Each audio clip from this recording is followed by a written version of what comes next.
Hi guys! Welcome back in my YouTube channel. This is me, Juvibay again. Ayan, grabe. Grabe, isang buwan bago ko mag-vlog ulit. Na-miss ko kayo. Ayan.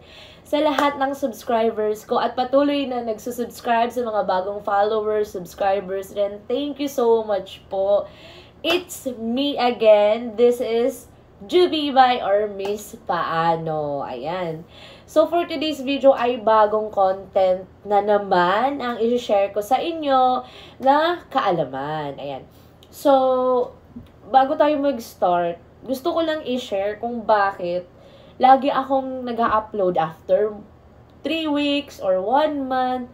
Dahil nga po ay ako ay nag-work at the same time habang nagtatrabaho ako ay may iba pa rin akong ginagawa. Like, katatapos lang ng runway model ko. Ayan, so, may time na ako ngayon para makapag-share at gumawa ng content with you guys. At nagpapasalamat ako sa inyo na patuloy kayong sumusuporta sa YouTube channel ko kahit madalang lang akong mag-upload ng videos. At alam nyo ba guys, parami tayo. Dati 2,000 subscribers pa lang, ngayon 3,000 and running to 4K na.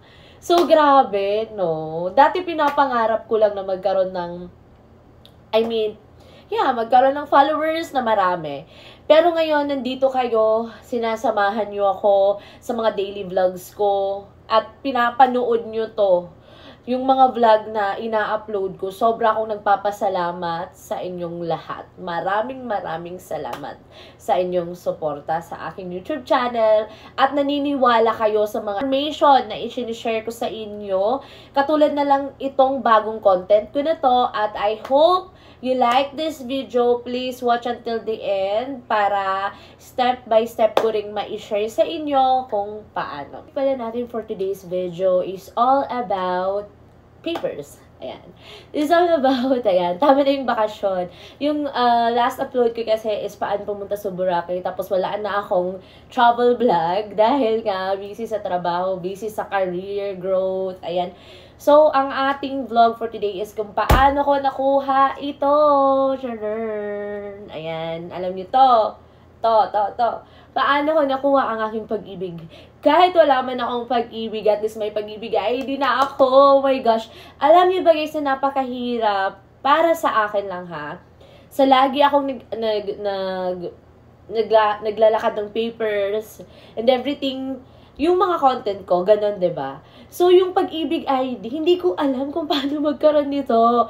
Nung nasa Tacloban kasi ako, hindi ako makakuha ng ganitong ID. Pero nung nandito na ako sa Manila, nakakuha ko ng ID. So, ayan, paano nga ba makakuha ng pag-ibig ID? Ito yung ituturo ko sa inyo, guys. Unang-una, ang una mong gagawin ay humanap ng pag-ibig mo. Ay, gustong-gusto nyo yan. Ayan. Alam ko napakahirap ng tunay na pag-ibig. Pero, madali lang maghanap ng pag-ibig na branches. Lalo nga lang ako nandito kasama nila. Ayan guys, kung nasa province ka naman, doon sa city ninyo or sa municipality nyo, may mga pag-ibig yun doon na branches na pwede kayong pumunta at pwede kayong mag-ask kung paano nga ba marilisan ng pag-ibig ID.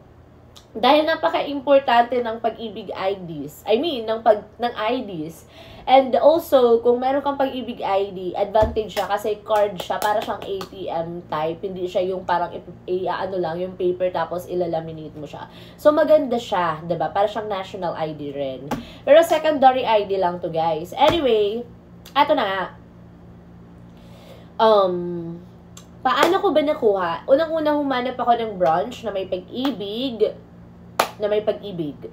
And ikalawa, kailangan,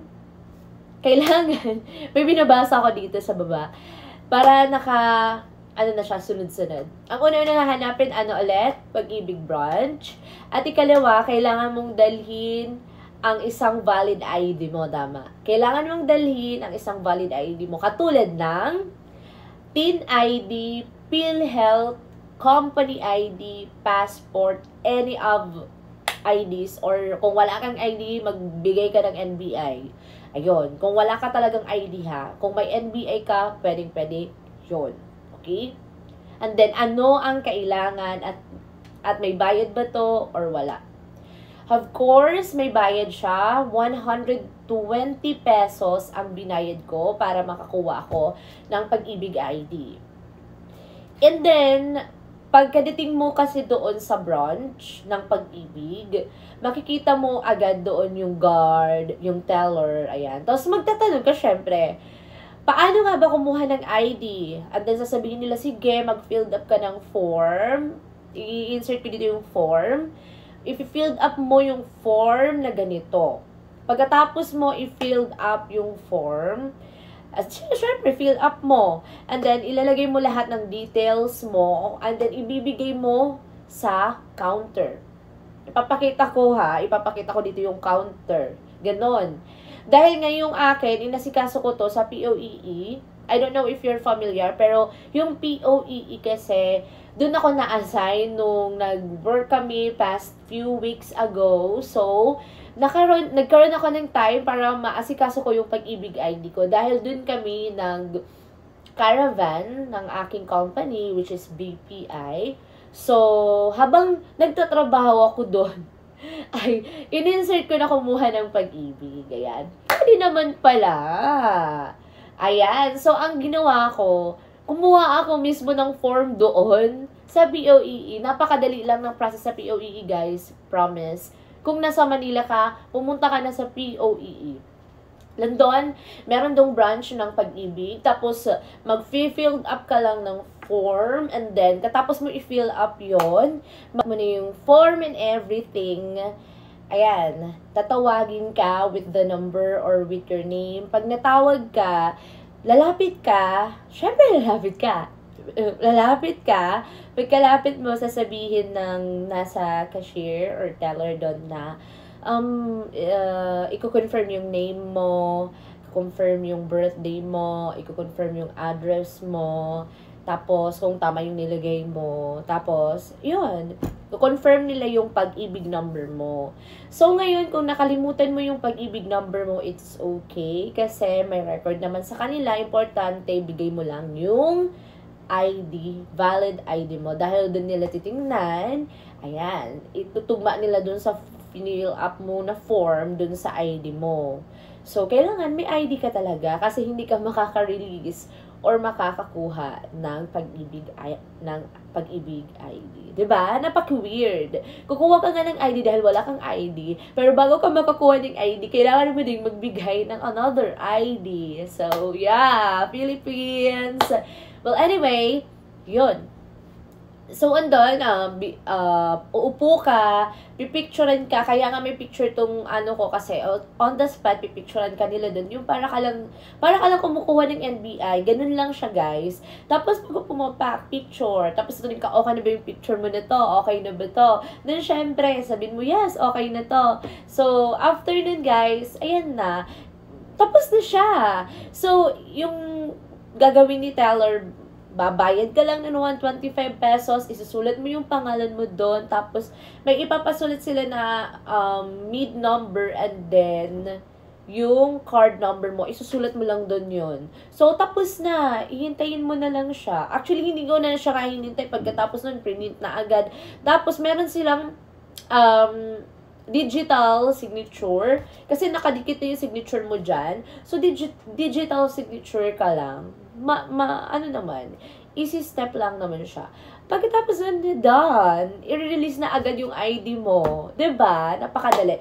And then, after that, guys, meron pala silang binigay sa akin na ganito. So, ito, ibig sabihin, pwede tayong makapag-loan sa Pag-ibig. Ayan, i-activate mo siya using this one. Kasi mayroon tong may pinto sa loob. So, i-activate mo siya.